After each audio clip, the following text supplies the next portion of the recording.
¿Qué tal? ¿Cómo estáis? Bienvenidos a este especial Nadal y todos sus récords, unos que ya sabéis y otros que os van a sorprender mucho. Vamos a empezar el vídeo por comentar los récords que los más nadalistas ya sabéis y los expertos en tenis. Luego vamos a seguir con unos récords que muy poca gente conoce.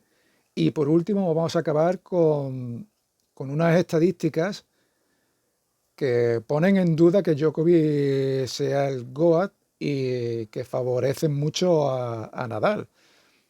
Bueno, yo la voy a comentar y luego decidís vosotros, ¿vale? Así que empezamos.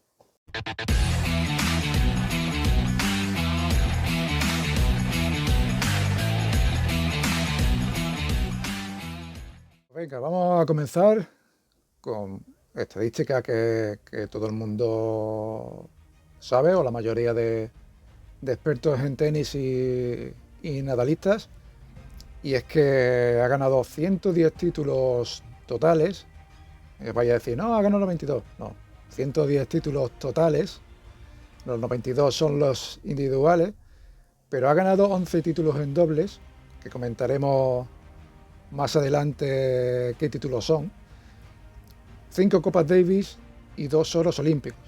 Bueno, fiel a Nike, como todos sabéis, y también fiel a Opolar. Nunca ha cambiado de marca, siempre con Nike, siempre con Babolat, ¿no? Y bueno, os voy a comentar eh, también lo que todos sabéis, que son los principales récords de su carrera en Roland Garros. Mayor cantidad de victorias, 112, ¿vale? Tiene 112 y 4 derrotas, 112 victorias, 4 derrotas. Mejor promedio, victoria-derrota, 97,4%. 4 veces campeón sin ceder ningún set, que fueron en el 2008, 2010, 2017 y 2020. 5 Roland Garros seguidos, 2010, 2011, 2012, 2013 y 2014. Más triunfos consecutivos, 39. Y luego ganar Monte Carlo, Roma, Madrid y Roland Garros en el mismo año, que fue en el 2010. Vamos con los principales récords de su carrera, ¿vale? Número 1 del mundo en 3 décadas distintas. 2008, 2010, 2013, 2017, 2018, 2019, 2020. ¿Vale? La década de 2008, luego la década de 2010 y la década de 2020, cuando empieza el primer año, pero ahí empieza la década, ¿no? 3 décadas distintas. Luego más semanas consecutivas en el top 10, que fueron 912 semanas. Cuidadito. Luego es el tenista con menos edad en ganar los 4 Grand Slam y el oro olímpico. Alcaraz no le va a poder superar en lo que es el oro, porque dentro de 4 años será más mayor que Nadal cuando lo consiguió, pero sí puede superarle en ganar los 4 Grand Slam siendo más joven, y para conseguirlo tiene 3 oportunidades, tiene 3 años de poder ganar el Australian Open. ¿Vale? Si en 2025, 2026, 2027 ganara Carlito Alcaraz el Australian Open, pues superaría en, en ser el jugador más joven en ganar los 4 Grand Slam, pero no le superaría en lo del olímpico, ¿no? Luego, ganar múltiples Grand Slam en 3 décadas distintas. O sea, esto quiere decir que ha ganado más de un Grand Slam en 3 décadas distintas. Más temporadas con al menos un título de Grand Slam, 15. O sea, 15 temporadas al menos ganando un Grand Slam. Bueno, esto quiere decir que dentro de las lesiones, ¿no? Nadal ha sido bastante regular en su trayectoria, ¿no? Ganó al menos un Grand Slam por 10 temporadas seguidas. O sea, esto quiere decir que 2005 al 2014 ganó al menos un Grand Slam, ¿no? Durante 10 temporadas seguidas. 10 títulos o más, al menos en 4 torneos.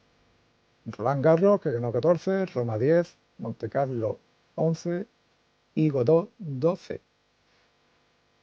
Tiene el mayor número de títulos en pistas outdoor, o sea, al aire libre, que son 90. 9 temporadas consecutivas al menos ganando un título, ya sea Master 1000, Grand Slam, 500, 250, al menos ganando un título. Ganar 10 o más títulos en una temporada antes de los 20 años. 81 partidos consecutivos imbatidos en tierra batida. Jugador con más victorias frente al número 1, 23. Más títulos de Copa Davis en la era Open, claro, ha ganado 5, ha jugado 31 partidos, ha ganado 29 de forma consecutiva y bueno, las 2 que ha perdido fueron la primera, fue el primer partido que jugó, muy jovencito, y luego la última, bueno, que todos tenemos reciente aquí en Málaga, en el Carpena, que perdimos contra Holanda, ¿no? La primera y la última es por 29 consecutivas. Nadal ha sido totalmente indispensable en las 5 Copas de Davis que se han ganado, súper importante. Y si no fuera por él, pues casi seguro que no se hubieran ganado, ¿no? Luego, 32 victorias seguidas en 3 superficies distintas, que son tierra, hierba y dura. 32 victorias consecutivas. Ahí juntando las 3. Bueno. Luego pasaremos a un apartado que explica que Nadal no es solo un jugador de tierra batida. Ahora lo comentaremos. Pero esto es un dato de que Nadal no es solo un jugador de tierra batida, ¿no? Luego, 50 sets consecutivos en tierra batida. 30 títulos ATP ganados sin ceder un set. Mayor espacio de tiempo entre el primer Grand Slam ganado y el último, 17 años. O sea, el primero lo ganó en 2005 y el último lo ha ganado en 2022. Jugador en ganar más premios ATP Awards diferentes. O sea, Nadal ha ganado el premio Jugador del Año, que lo ha ganado 5 veces. El Stefan Edberg a la deportividad, que también lo ha ganado 5 veces. Luego, favorito de los fans, también lo ha ganado. El regreso del año, la irrupción del año y el Arthur Ashe humanitario. O sea, ha ganado todos los ATP Awards posibles y es el único que lo ha conseguido, ¿no? Y ahora vamos a pasar unos datos en los que explicaré que Nadal no es solo un jugador de tierra batida. Este dato es muy importante. Único jugador en la historia en ganar más de 400 partidos en 2 superficies distintas. Y claro, ha ganado 5 Grand Slam en cada una de estas superficies. ¿Vale? Porque ha ganado 2 Australian Open, ha ganado 4 US Open, que son 6 en pista dura, y claro, y luego las 14 que ha ganado en tierra, ¿no? ¿Un jugador solo de tierra batida? No. Es el 4º mejor jugador de la era Open en pista dura. O sea, el primero es Djokovic, el segundo Federer y el tercero es Agassi en porcentajes de victorias. El 4º es Nadal, que está por delante de jugadores, por ejemplo, como Sampras. El porcentaje de pista dura, Nadal tiene un 78%. Ganó en la misma temporada Cincinnati, Montreal y US Open en el 2013. Este dato también os va a impresionar bastante. Porcentajes de victorias contra el Big Three fuera de su Grand Slam favorito. O sea, el Grand Slam favorito de Nadal, que es el que más ha ganado, es Roland Garros. Pues fuera de Roland Garros, Nadal contra el Big Three tiene un porcentaje de victorias del 44%.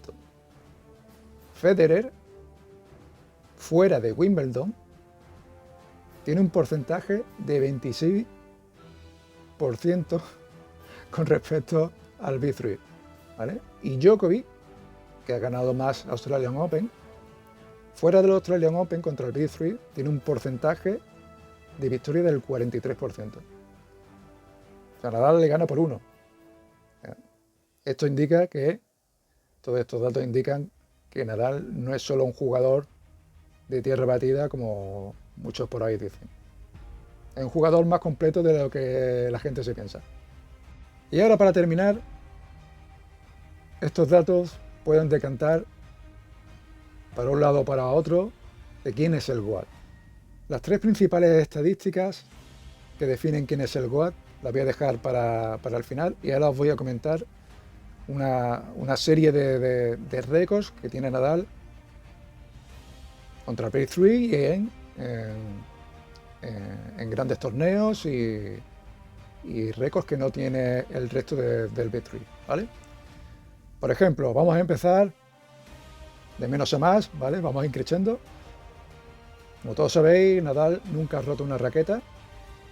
Ha utilizado más de 1250 raquetas en su vida profesional y nunca ha roto una raqueta, ¿vale? Esto, pues, no, eso es muy difícil. Todos sabéis que Federer tuvo problemas, ¿no?, al principio y que lo pudo corregir, ¿no?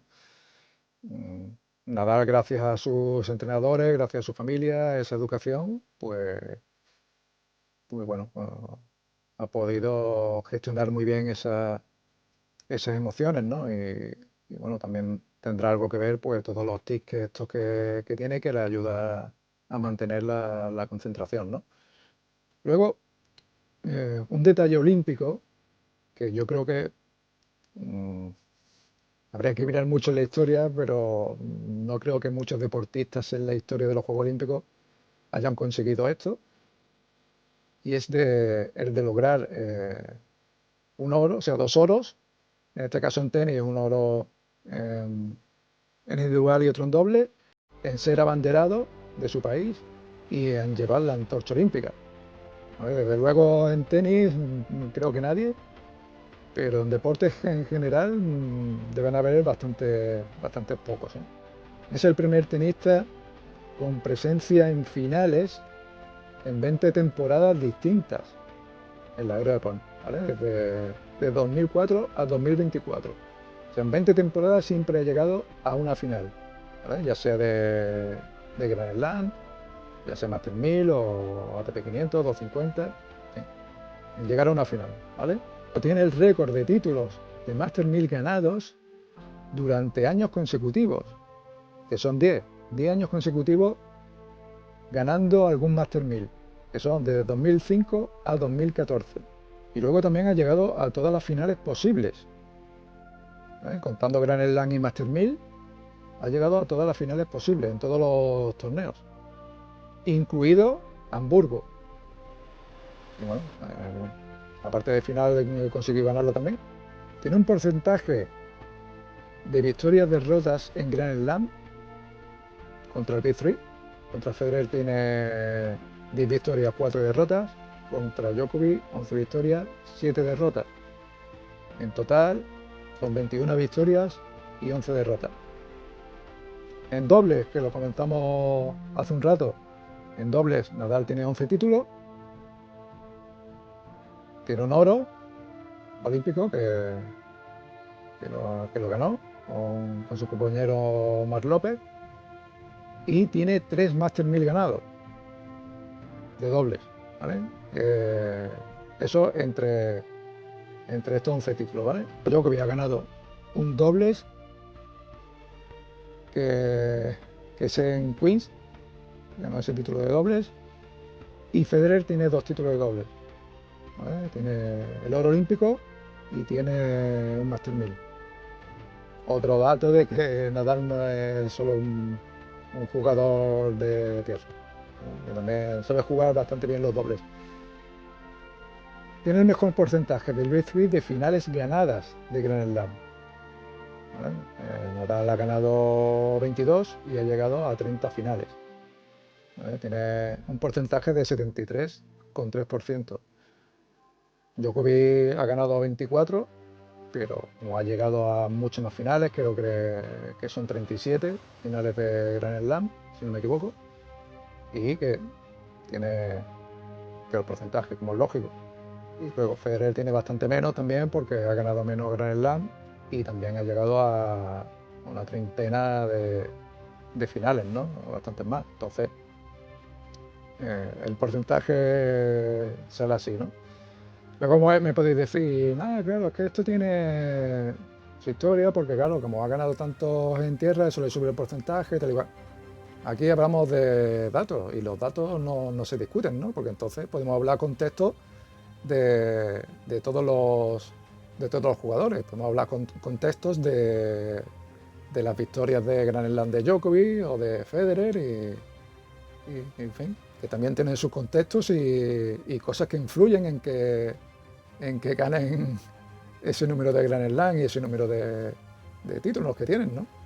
Pero bueno, los datos no se discuten y estos son los datos. Y ahora voy a comentar las 3 cosas por las que Nadal podría ser el GOAT y quizás Djokovic no, quizás a lo mejor Federer. Bueno, no sé qué pensáis vosotros, pero los datos, ya os digo, no se discuten. Este para mí es brutal. Se ha perdido 18 Grand Slams por lesión y 56 Master 1000. ¿Cómo se os queda el cuerpo? Ha jugado 68 Grand Slam y ha ganado 22. Eso quiere decir que ha ganado unos 3 Grand Slam de media en su carrera. Ha jugado 123 Master 1000 y ha ganado 36. Esto también indica que son 3 Master 1000 de media ganado. Si no se hubiera lesionado tanto,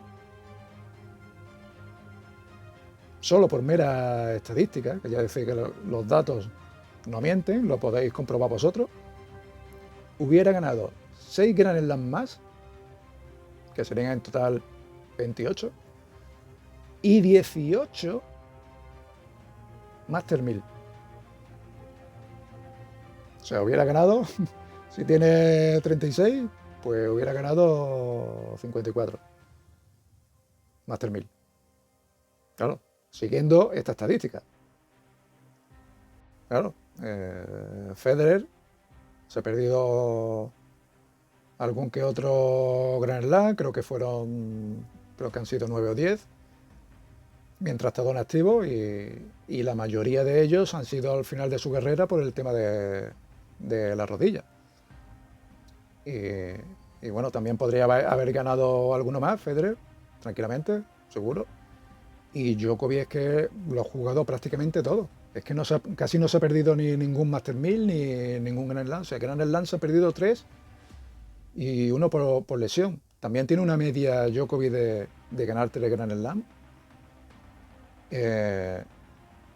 Y bueno, como se ha perdido 3, uno por lesión y 2 por no poder competir por el tema de las vacunas, pues hubiera ganado uno más.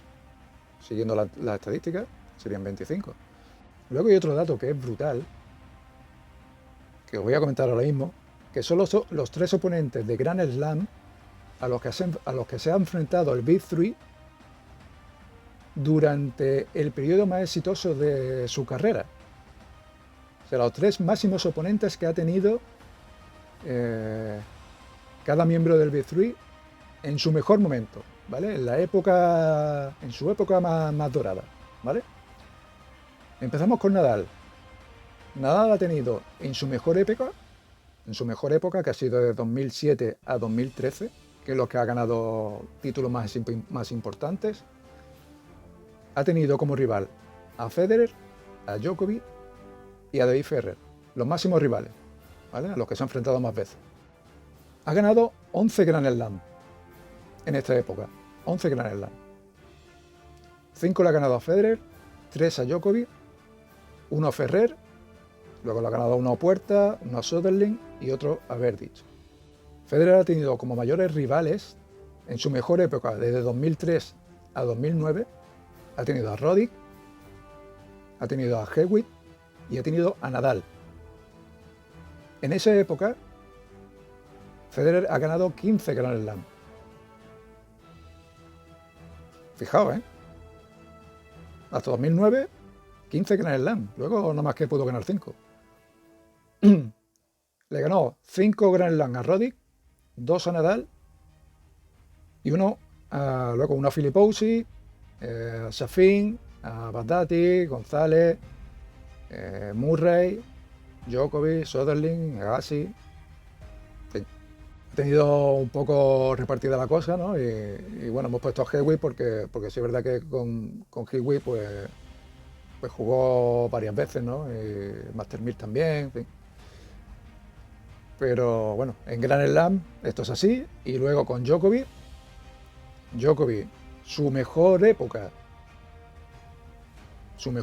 de ganar más Grand Slam ha sido de 2017 a 2023, en los que ha ganado 12 Grand Slam. ¿Vale? Estamos hablando de la época más exitosa, que puede coincidir que sea el prime o de su carrera, de su juego, o de ganar títulos. Y en este caso hablamos de ganar títulos, la más exitosa. La más exitosa de Djokovic ha sido esta época, de 2017 a 2023. Ya con un Nadal que bueno, que ya había ganado ahí 6 Grand Slam, pero que Nadal tenía muchos problemas y casi siempre ha estado, en casi todas las temporadas, ha estado varios meses fuera siempre por lesión y bueno, y Federer luego pues también dando sus últimos coletazos y retirada, por lo que Djokovic, bueno, pues se le quedaban los Tsitsipas, los Medvedev y Zverev y tal. Y bueno, Sinner y Alcaraz, que eran bastante buenos, pero que todavía no estaban en su plenitud tanto de juego como mental, ¿no? No tenían esa madurez, ¿no? Tenística, ¿no? Bueno, Djokovic ha tenido como rivales en estos 12 Grand Slam, ha tenido a máximos rivales, ha tenido a Medvedev, a Tsitsipas y a Nadal, ¿vale? Como os digo, 12 Grand Slam, le ha ganado 2 a Medvedev, 2 a Tsitsipas, 1 a Nadal, otro a Anderson, Del Potro, Kyrgios, Berrettini, a Federer, a Tim y a Ruud, ¿vale? Entonces, bueno, Nadal en su época más exitosa ha tenido como máximos rivales a los dos del Big Three. Y Federer en su época más exitosa solamente ha tenido un miembro del Big Three. Y Djokovic en su época más exitosa solamente ha tenido a un miembro del Big Three. Y bueno, pues ya bastante tocado, aunque todavía competitivo Nadal, pero con bastante más salud Djokovic que Nadal, ¿no? Estos son los datos, ¿no? Luego, aquí hay una última cosa, que es que en el head-to-head en Grand Slam, a partir de 2 partidos, porque no puede haber un head-to-head solamente a un partido, el head-to-head a partir de 2 partidos, Nadal no ha perdido el head-to-head con nadie, ni con el Big Three, ni con nadie. Nadie del ranking le ha podido ganar un head-to-head en Grand Slam a Nadal. Como mínimo 2 partidos. Porque yo digo que a un partido no es head-to-head. Head-to-head es a partir de 2 partidos. Hasta aquí todos los datos de Nadal. Todos los récords. 24 son más que 22 y 40 más que 36, más 3000, etcétera, etcétera. Pero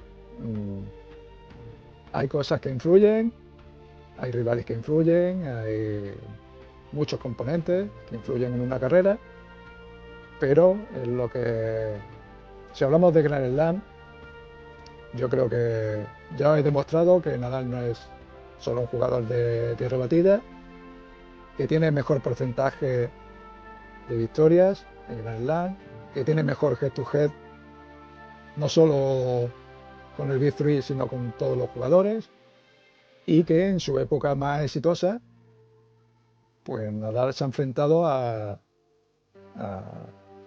Big Three y los otros miembros del Big Three no, en su época más exitosa. Así que vosotros decidís, pero para mí tiene mucho mérito lo conseguido por Nadal, no solo por la enfermedad crónica que arrastra en el pie de 2005, que eso le repercute en todo el cuerpo y de ahí pues todas las lesiones que ha tenido, porque si tienes que cambiar la pisada, tienes que cambiar la forma de correr, pues eso te repercute en todo el cuerpo, en caderas, espalda, etcétera. Así que bueno, no ha tenido suerte en ese sentido, pero para mí es que es el que más mérito tiene. No sé vosotros, pero es increíble. Y aparte, para mí, siendo el menos técnico de los tres, del Big Three. Porque para mí Federer técnicamente es el mejor y Djokovic técnicamente también es muy bueno. Y Nadal, pues tiene peor revés para mí que el resto del Big Three y tiene peor saque que el resto del Big Three. El saque siempre ha sido muy importante y Nadal casi siempre ha tenido que trabajar cada juego de saque que ha realizado y el resto no. Pero bueno, ya está. Esto es así. Os he contado los datos no se discuten, pero las opiniones sí. Así que bueno, ya me comentaréis y nada. Para mí Rafa es el que más mérito tiene. Nunca te olvidaremos y muchas gracias por todas las victorias y todos los buenos ratos de tenis que nos has dado durante estos años y no habrá nadie como Rafa Nadal. Un abrazo a todos, nos vemos en el siguiente vídeo. Chao, chao, chao, chao, chao.